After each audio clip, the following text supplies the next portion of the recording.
নমস্কার, কনাস food diary থেকে আমি আশিস কণা। আমি প্রথমেই জানাই সবাইকে কোজাগরী লক্ষ্মী পুজোর শুভেচ্ছা। এই দেখুন, আজকে আমাদের বাড়িতে লক্ষ্মী নারায়ণ পুজো হচ্ছে। এই যে আমরা সবাই আমার উপরে ঠাকুর ঘরে বসে পুজো করছি। এখানে অহনা আছে, সঞ্চয়িতা আছে, আমি আছি। এই যে আমার লক্ষ্মী পুজোর ভোগ যেটুকু পেরেছি করেছি। পুজো শেষ হয়ে গেছে, ব্রাহ্মণ ঠাকুর চলে গেছে। আমি একটু ঠাকুরের পায়ে ফুল দিয়ে দিলাম।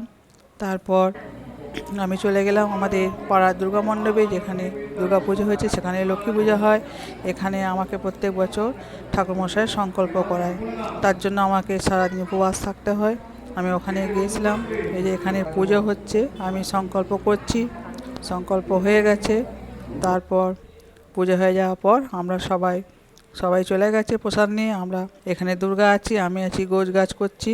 তখন অনেকটাই রাত্রি হয়ে গেছে, সব গোছ গাছ করে আমরা বাড়ির দিকে চলে আসছি। আমার এই পুজোর ব্লগটি কেমন লাগলো আপনারা জানাবেন। যদি ভালো লাগে সবাই লাইক, শেয়ার, সাবস্ক্রাইব করবেন। সবাই ভালো থাকবেন, সুস্থ থাকবেন। নমস্কার।